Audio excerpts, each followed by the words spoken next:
Meu amigo, se você for investir através das carteiras recomendadas pelas corretoras, nos últimos 12 meses rendeu menos que o Ibovespa. E se puxar para trás, o Ibovespa em muitos anos rendeu menos que o CDI. Então fica a história, meu amigo, profissionais do mercado financeiro entendem melhor do que se você for escolher as ações sozinho? Hoje eu trouxe para você ninguém mais, ninguém menos que educador financeiro, planejador financeiro também? Não, educador só. Educador financeiro. Planejador dá muito trabalho. Dá muito trabalho. André Bona com vocês, senhoras e senhores. Fica aí que o vídeo tá sensacional.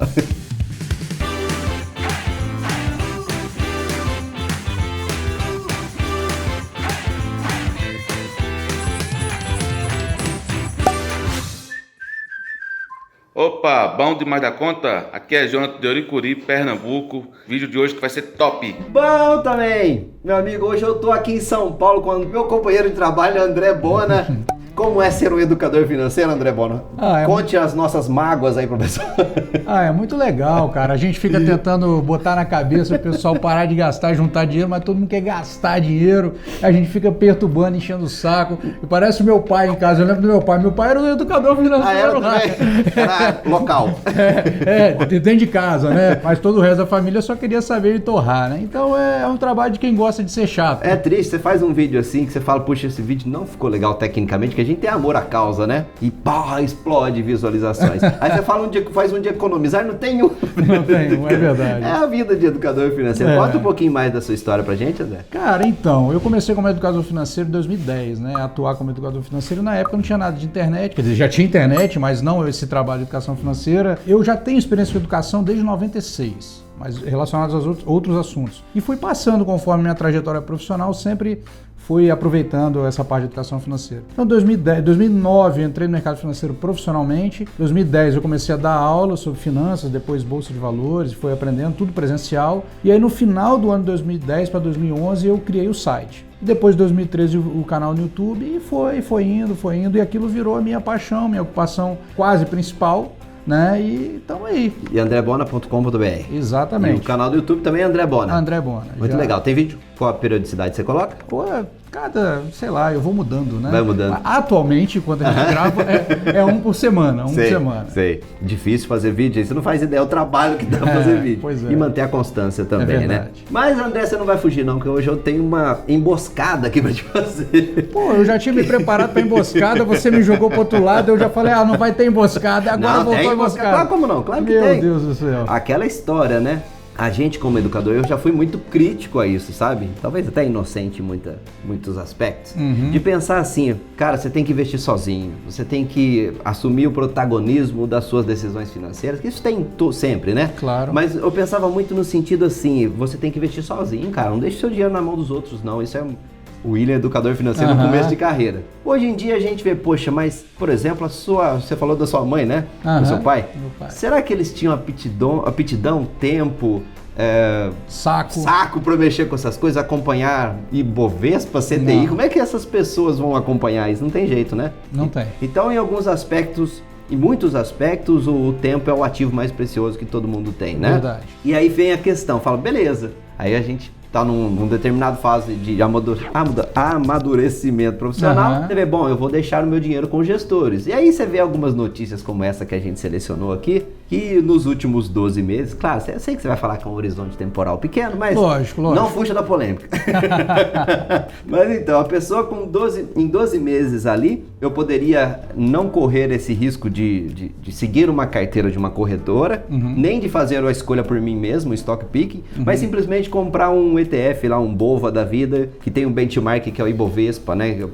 Digamos assim, uma alocação passiva, Na né? verdade, não é que ele tem um benchmark, ele é indexado, Indexado, né? sim. E como que se dá essa escolha? Se nesse horizonte de tempo, se eu não tivesse feito praticamente nada, que é comprar um ETF, né, alocado você teria dinheiro, ganhado eu teria ganhado dos gestores. Como é que você me explica isso? Eu não te explico nada, eles têm que explicar. Não, mas olha só, eu acho que o investidor tem que ter clareza em todo o risco que ele vai correr quando ele tomar uma decisão.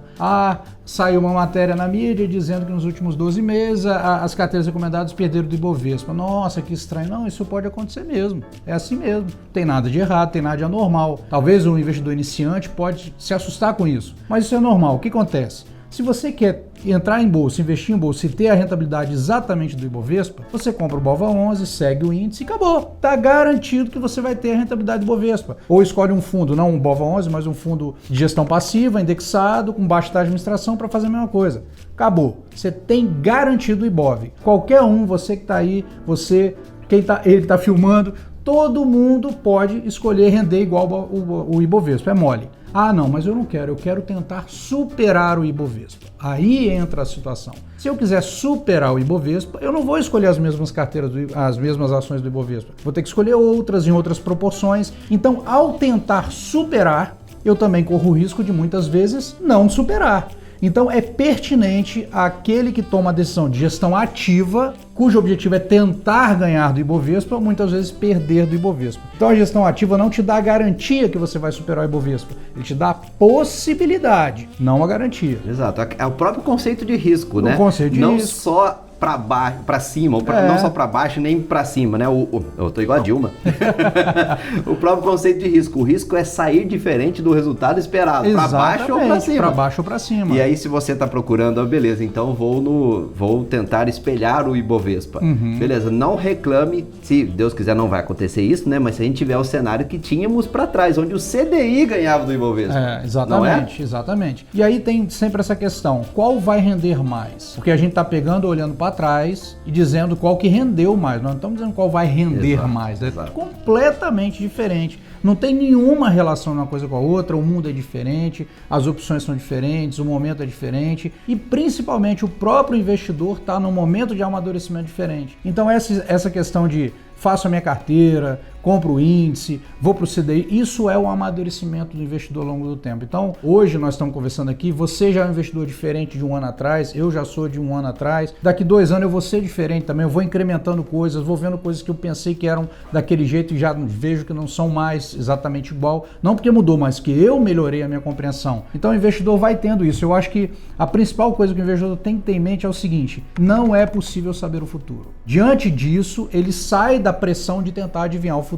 e tentar adivinhar o que vai render mais. Sabendo que não é possível, você vai tentar escolher investimentos com a consciência do que eles podem acontecer, para o bem ou para o mal, para boa rentabilidade ou para rentabilidade ruim, mas principalmente entendendo os riscos. E aí você vai levar numa boa, sem tanto estresse, sem aquela pressão de preciso adivinhar o que vai render mais. Exato, coisa que nem os especialistas fazem, né? Mas eles tentam muito, não desistem. O economista, então, o tal do dólar foi feito para derrubar economista, né? O final do ano vai chegar a 3, vai chegar a 5. Cara, é uma futurologia que aí as pessoas talvez até deleguem esses poderes na cabeça dos analistas. Fala, esse cara sabe o que ele está fazendo. Você quer certeza, vai para a renda fixa. Mas o que você falou da gente ser investidores diferentes e melhores é muito puxado também, porque acabou a época de 17% ao ano em renda fixa, cara. Agora vamos ter que suar e aprender cada vez mais educação financeira. Na verdade, eu falei quem dera, mas não. É bom que seja assim, sim, né? Isso é um bom sinal para a economia, para tudo. Não dá para você pensar em pegar o dinheiro, sentar em cima e ganhar mais dinheiro só fazendo isso. Mais do que correndo risco, empreendendo. Não tem sentido. Isso é inconcebível, na verdade. Exato. Então eu acho que essa questão também de o que a gente vai fazer, como a gente vai fazer, como que a gente vai melhorar, entender riscos, ou mesmo como você falou, a previsão do dólar, eu acho que tem um lado que a gente tem que entender o que a gente enxerga numa perspectiva de economistas, de relatórios e tal. Na verdade, você tem as informações hoje.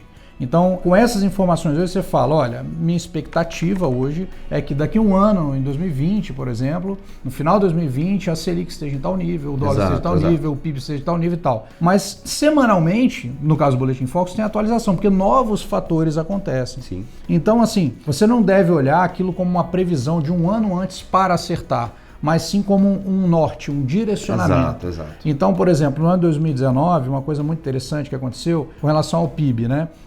No final do ano de 2018, a expectativa do PIB era que o PIB fosse 2%. Aí, de repente, ele foi sendo revisado para baixo, deu no 0,8%, parou de cair, aí começou a subir e nos últimos meses aqui 1,10%. Então, mais importante de olhar o cara um ano atrás e dizer que ele errou, que o relatório errou, é você entender a história, porque isso mostra a expectativa de como as coisas foram acontecendo. Então, eu nunca encaro as perspectivas, as expectativas dos economistas como previsões. Eu sempre encaro como a expectativa nas condições atuais. Exato. Que vão ser atualizadas porque o mundo acontece e é o mundo que gera os impactos. Exato. Principalmente cenários externos, que a gente não tem controle algum, Não tem controle. Exatamente. Mas a gente não tem controle de nada. Imagina se eu combinar com você pra gente almoçar amanhã. Eu posso falar assim, puto, cara, eu não sei porque de repente não vai dar tempo, porque tal coisa pode acontecer. Só isso já tem imprevisto no meio. Uma pessoa combinando almoço com outra. Agora imagina isso ao redor do globo, 8 bilhões de pessoas fazendo negócio, interagindo economicamente e tal. É imprevisível. Isso não precisa nem ser tentado ser adivinhado, porque não é possível. Acho que é inerente ao ser humano a querer segurança, né, cara? Só que investir significa correr risco. Se alguém tá te pagando alguma coisa, né? Seja você está emprestando dinheiro para alguém, para um banco, para uma instituição financeira, ou até para o Bona mesmo, ele está me emprestando porque ele vai usar o dinheiro. E se você vai usar o dinheiro, o risco está nisso, né? Claro, sem dúvida. Será que seu projeto é legal? Será que você vai me devolver o dinheiro? É isso aí. Qualquer cenário de investimento é isso, né? Até quando a empresa vai para a bolsa, ela capta dinheiro, ela está usando o seu dinheiro dentro da empresa e você passa a ser sócio. E aí espero que ela seja se desenvolva bem, mas ela pode não se desenvolver bem. Exatamente. Como tem vários casos que não se desenvolveram, vários se desenvolveram. É assim, a vida é assim. É cultural, né? A gente aprender a conviver e mitigar os riscos. Exatamente. Né? Isso é natural, né? Então eu acho muito importante, assim, quando a pessoa tem a ciência, o investidor tem a ciência que o risco, ele existe. Porque aí ele fala, bom, não é que eu vou ter que eliminar, eu vou ter que conviver com ele. Então, conviver com ele, eu vou tentar diminuí-lo, vou tentar me expor menos, vou tentar me proteger onde me incomoda, ou vou ser mais agressivo onde não me incomoda, onde eu posso esperar mais, onde eu tenho mais paciência. E aí ele vai encontrar a verdade dele, que vai continuar sendo construída até o final da vida dele. Muito legal. Nesse sentido, como é que você acha que faz? Qual que seria uma alocação de ativos interessante? Eu acho que você enxerga que depende da fase do investidor, por exemplo, se a pessoa tiver perfil para acompanhar o mercado, fazer a análise dela, seja técnica, fundamentalista que seja, ela escolher as ações e também estar exposto a alguns fundos de ações. Como é que você enxerga isso dentro de uma construção de patrimônio, dentro de uma alocação de ativos? Você está falando especificamente da parte de ações, fundos e compra direta, por exemplo. Isso. Então, eu acho que isso também vai do que cada um quer. Porque, como você mesmo falou, a gente tem um monte de gente que não está interessado em saber desse assunto.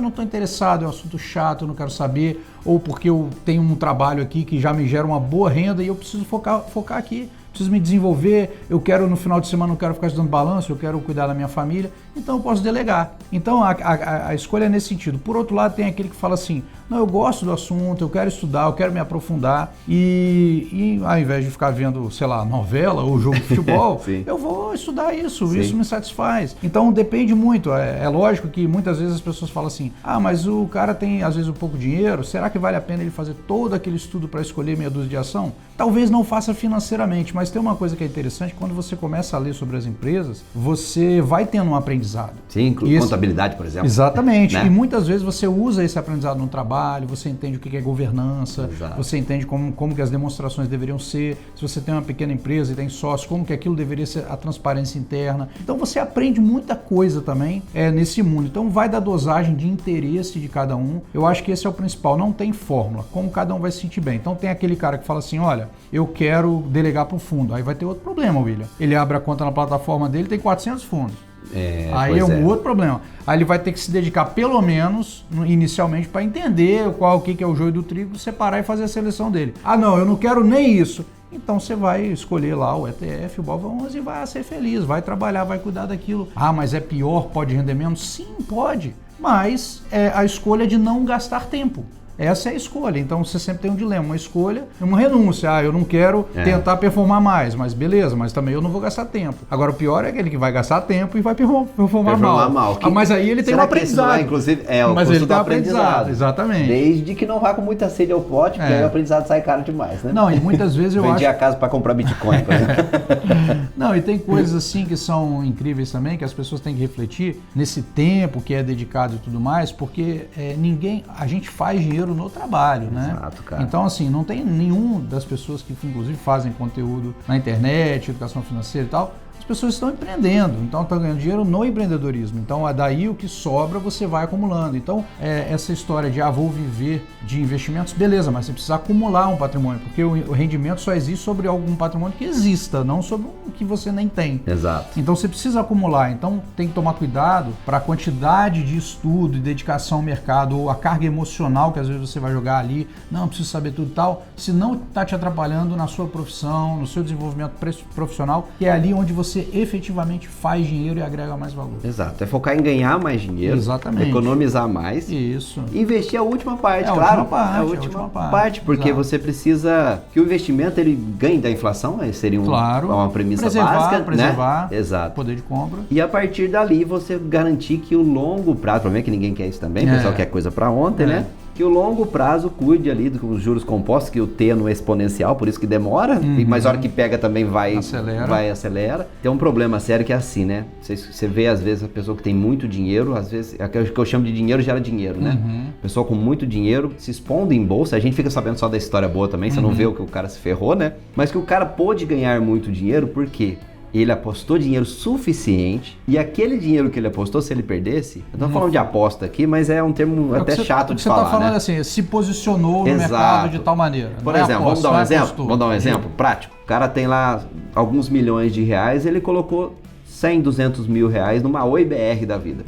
Pode ser uma boa aposta? Pode. Pode ir para zero? Pode, está em recuperação judicial. E só que aquele 100 mil pro cara, se multiplicar por 2, 3, olha o tanto de dinheiro que esse cara fez. Se perder, ele vai ficar triste? Claro que vai ficar triste, mas ele não vai morrer. Aí o que acontece com as pessoas? Elas veem esse caso, ela descobre também que se ela colocar 100 reais não vai mudar nada a vida dela.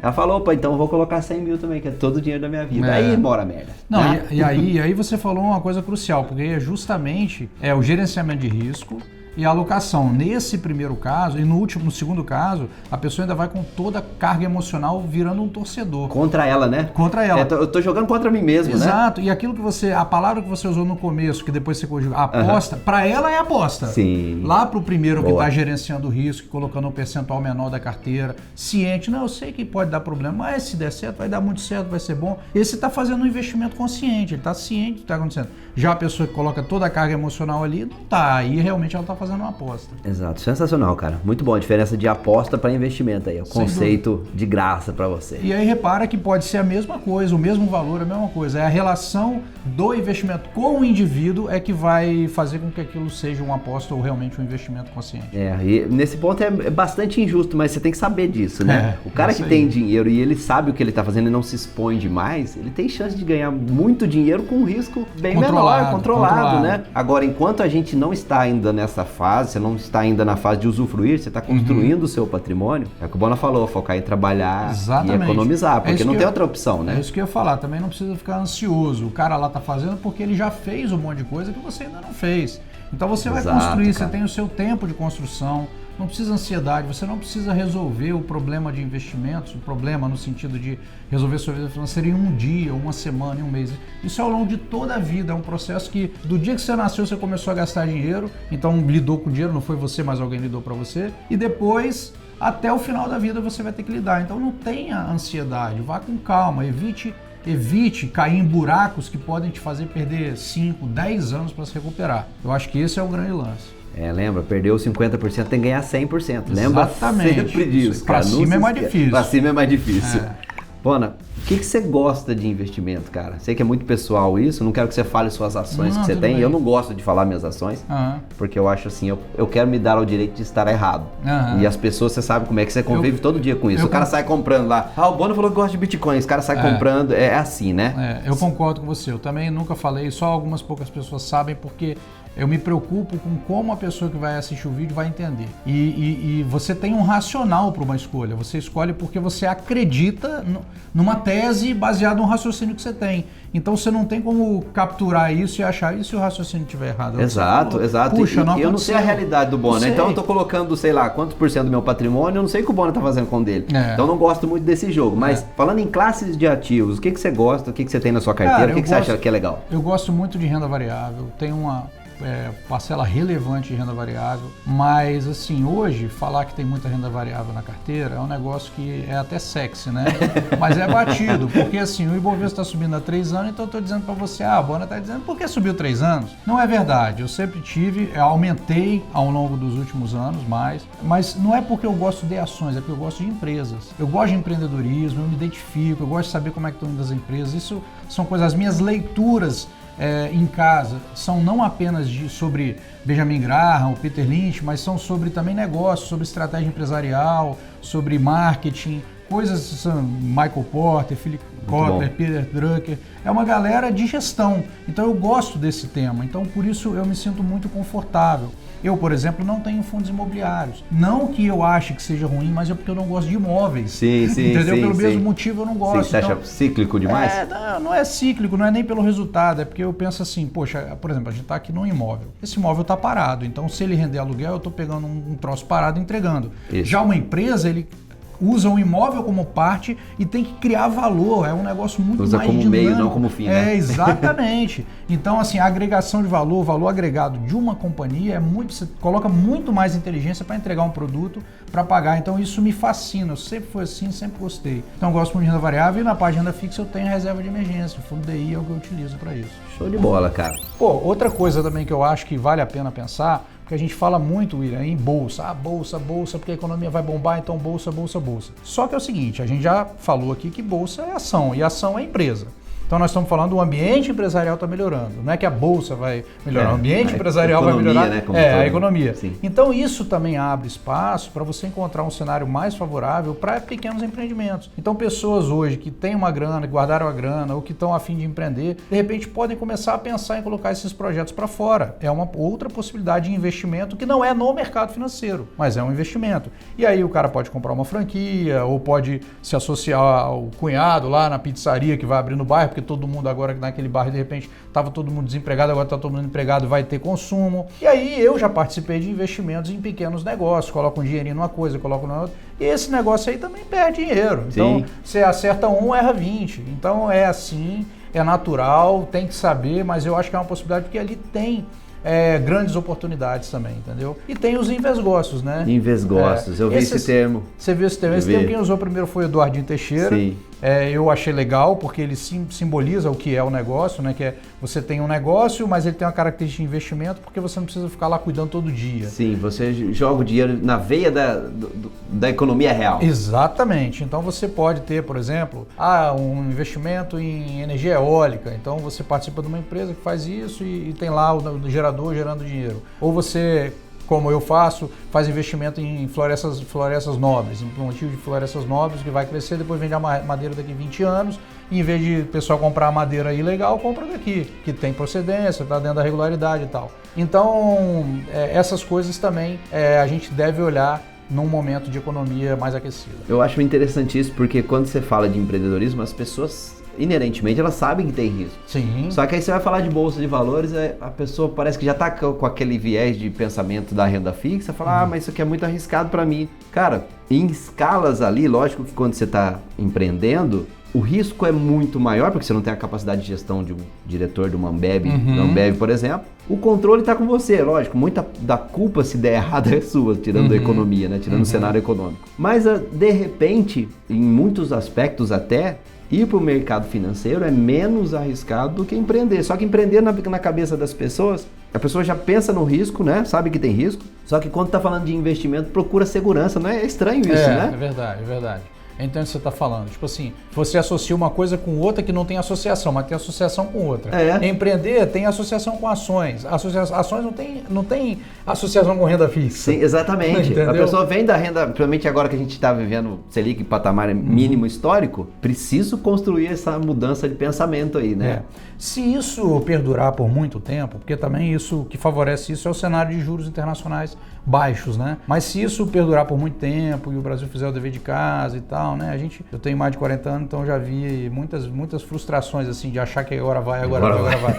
Então, vai. Mas se desta vez for diferente, então vai ser natural que as pessoas vão migrando cada vez mais para o empreendedorismo, até porque hoje o empreendedorismo é diferente. Quando eu fui empreender a primeira vez, na década de 90, você tinha que alugar uma sala, comprar móvel, instalar telefone, pedir linha de telefone, contratar funcionário, então, só para depois começar a trabalhar. Hoje você vai num coworking, muita coisa você consegue fazer home office, é mais serviços, é mais intelectual, Exato. entendeu? Então hoje é mais fácil empreender, lógico que isso mais fácil no sentido assim, a barreira de entrada é menor, o custo para começar é menor dependendo da atividade. Eu quero montar uma indústria de carro, aí tudo bem, vai ser alto mesmo, vai precisar de dinheiro pra caramba. Sim. Mas fora isso, você tem condições para começar como microempreendedor individual, uma série de coisas que favorecem você começar a empreender, e eu acho que esse pode ser um caminho também que pode ser adotado por grande parte das pessoas, né? Todo mundo vai aprendendo, eu não estou querendo dizer que eu não tenho esse perfil, Bona, eu não quero, eu tenho medo, eu quero... Não estou dizendo que você vai ter que ser, não. Mas um grupo de pessoas que talvez queira, mas não vai por medo, porque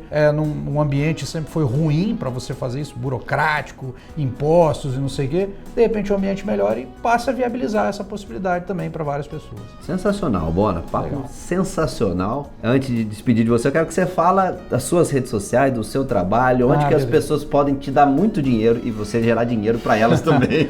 Bom, canal... Isso é servir valor, né, cara? Verdade, Isso é valor. Você confiar no nosso trabalho aqui, como educadores financeiros, que também precisamos sobreviver. Com certeza. Talvez minimamente pelo que o YouTube nos paga, mas precisamos sobreviver. Mas conta pro pessoal todas as suas redes sociais. Aí. Bom, YouTube, André Bona, é só procurar lá. O Instagram é André LV Bona. Eu não entendo nada de Instagram, pra falar a verdade. Então, mas eu sempre, um dia me perguntaram, a menina do marketing, André, você falou errado. Eu falei, mas como é que eu vou saber qual que é o meu perfil? É André LV Bona, né? Twitter também, André LV Bona. E que mais? Existe mais outras redes? O seu site? O site é andrebona.com.br. Sensacional, obrigado demais, Valeu, cara. William, foi um prazer. Cara, entende tudo, simpatia em pessoa, acessível pra caramba. Vai lá no canal dele que você vai aprender muita educação financeira de qualidade, beleza? Valeu, galera, tudo de bom pra vocês. Cuide bem do seu dinheiro e tchau, tchau. Falou, gente. Tchau pra você também. Hoje com vocês, senhoras e senhores, William Bona. Olha que piada boa.